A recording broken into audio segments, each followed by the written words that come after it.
Let's dive into some content. Ready? If you're ready, say I'm ready.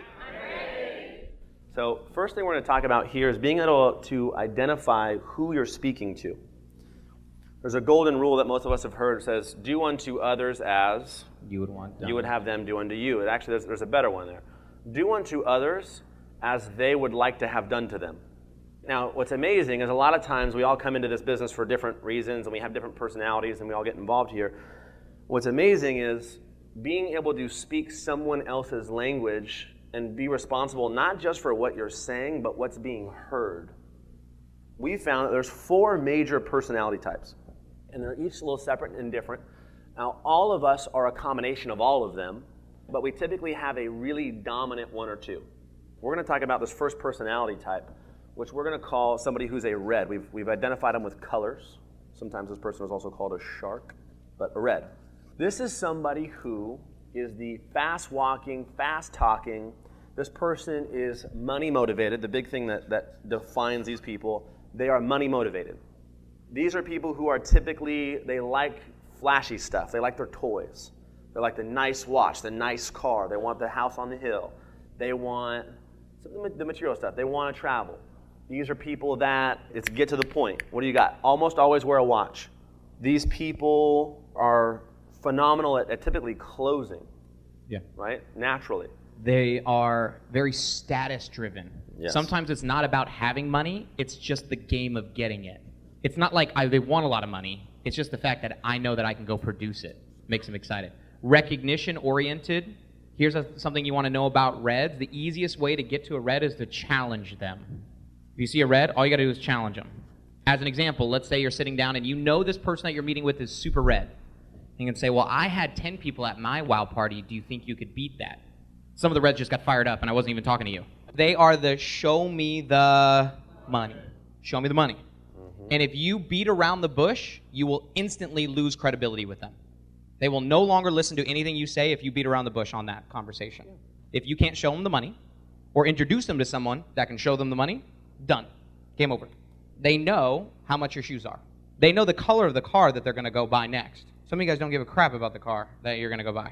So reds, super competitive, super status-driven, recognition-oriented. The easiest way to communicate with a red is to challenge them. Phenomenal. Yep. Let's talk about blues. A blue is somebody whose primary motivation is fun. Right? These are the people that are some of the biggest connectors. Well, any of you guys have friends that have like over 1,000 friends on Facebook and they've never been in a business like this before, but they just know everybody? Yep. These are their friends that's like the life of the party. Yep.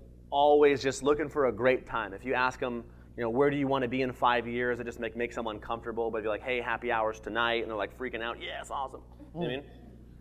They're typically always late. Yes. Now, reds are also always late for different reasons. A red, everything is a priority. I have to do this and this and this and this and this, and everything's a priority all kind of at the same time.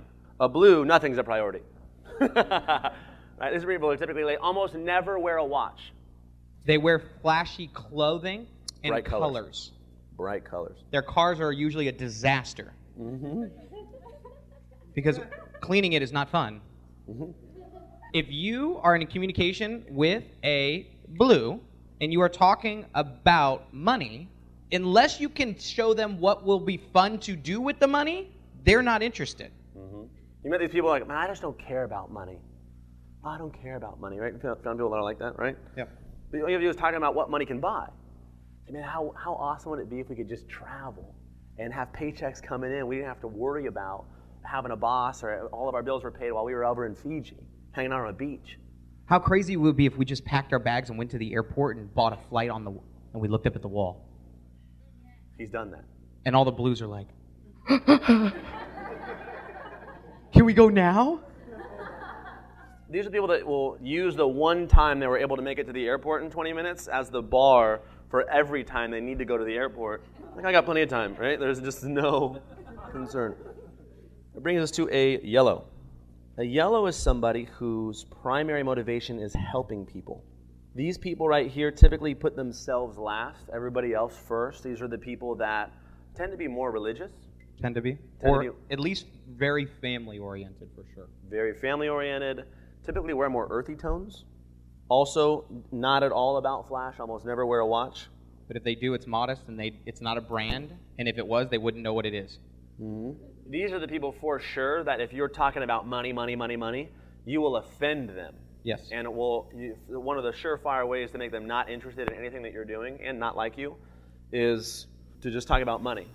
Now, you can use money as a tool for how to help other people with it. How many guys agree if Mother Teresa would have had Bill Gates' bank account, she would have done even better? Yep. So you can talk to them about, listen, wouldn't it be amazing if we built an income that allowed us to go out there and build wells in Africa? That allowed us to go and fund charities. These people are actively involved in charity. They want to go out there in church and whatever else it is.